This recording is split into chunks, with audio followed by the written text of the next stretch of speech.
Assalamu alaikum dear student.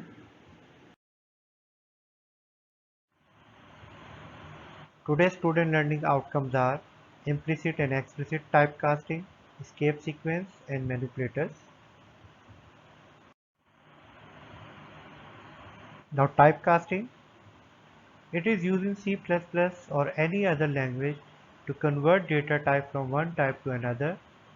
There are two kinds of typecasting, implicit and explicit typecasting. First, we will discuss implicit typecasting. This typecasting automatically converts a data type to another. This is explained by the following example. Suppose variable a is declared as of type float and the following calculation is to be performed: a equal to 30 divided by 12. When this integer division is performed, the result will also become an integer value to assign to the variable a.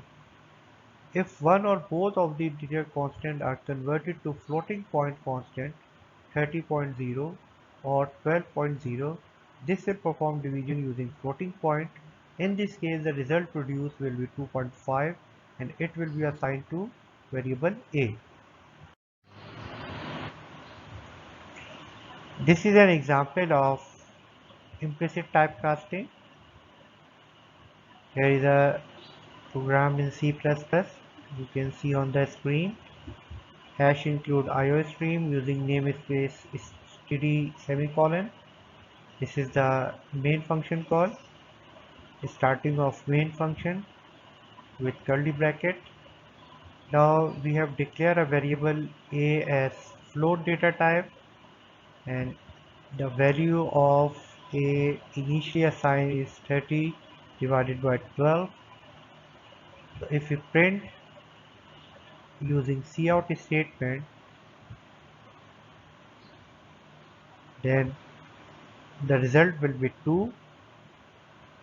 Now assign the value of a as 30.0 divided by 12. In this case, the division will perform as floating point and the result will be 2.5, or a equal to 30 divided by 12.0. So if we print again with cout, the same result 2.5. So if we convert a number as a floating point, the floating point division will perform, and if the numbers are integer values, then integer division will perform. Now explicit typecasting. In explicit typecasting, a special operator is used to convert one data type another. The general form for conversion is type expression. That expression can be an arithmetic expression or a variable. This is explained by the following example. Suppose a and b are variables of type integer and q is of type float. The integer value 15 is stored in a and 6 in b, and the following division is to be performed: q equal to a divided by b. When this division is performed, integer type will be used and the result produced will be 2, which will be assigned to the variable q.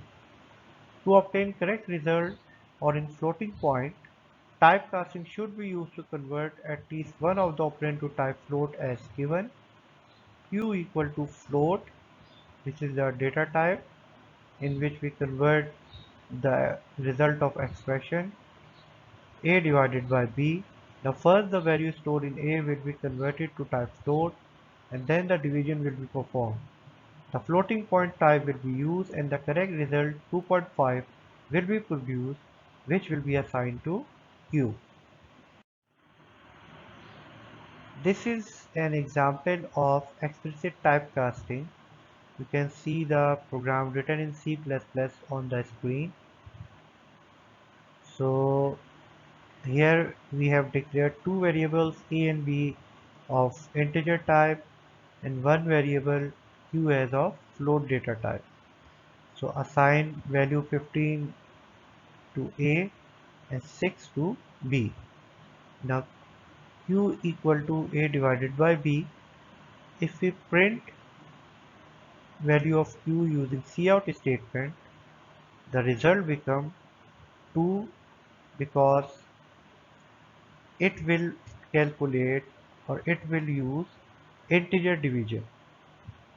Now in next line, q equal to float a divided by b, it will first convert the value of a into float data type, and if we print the result using cout statement, it will show the result 2.5 as floating point data type.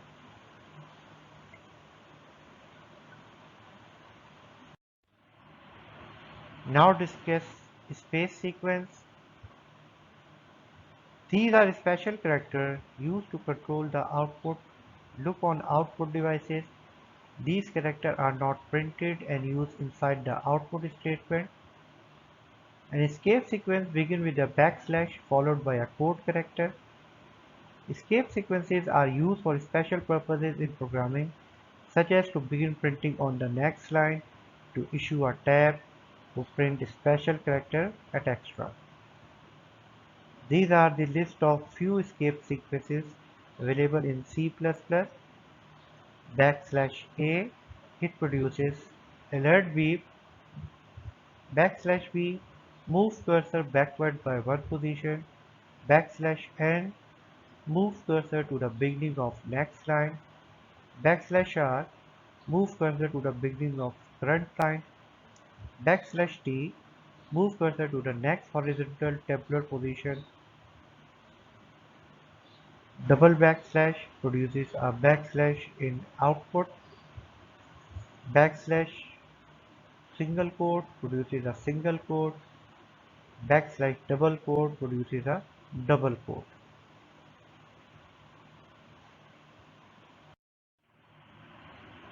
Okay, dear student, now you can see the C++ program to use escape sequence.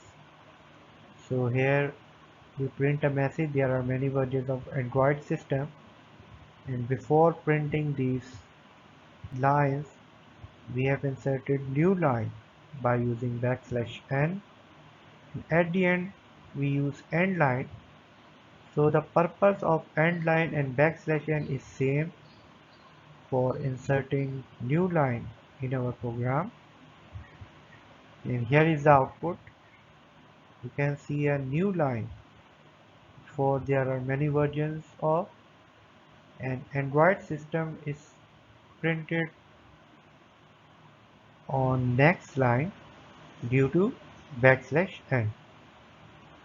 Now our next example regarding backslash t to insert tab cursors or tab positions, and you can see here we put backslash t after every word in our new line, that is C++ is a high level language. You can see the tab position or tab cursor after every word in this line.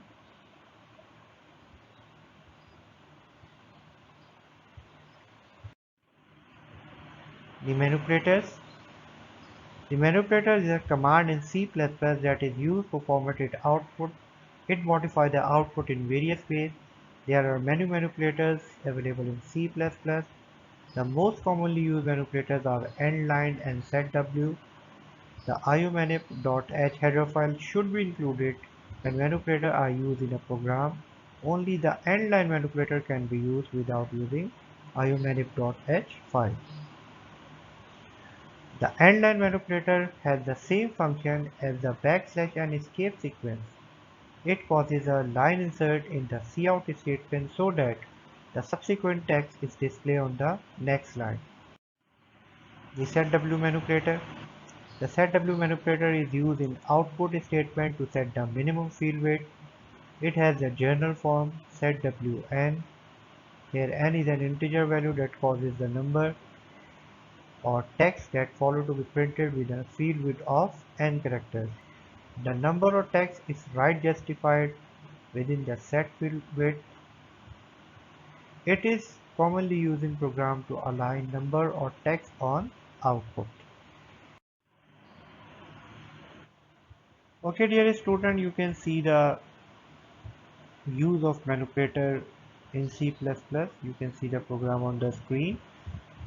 For using setw manipulator, we inserted IO manipulator file in our program, and we use setw manipulator in each statement with 10 characters, and you can see the output on the screen.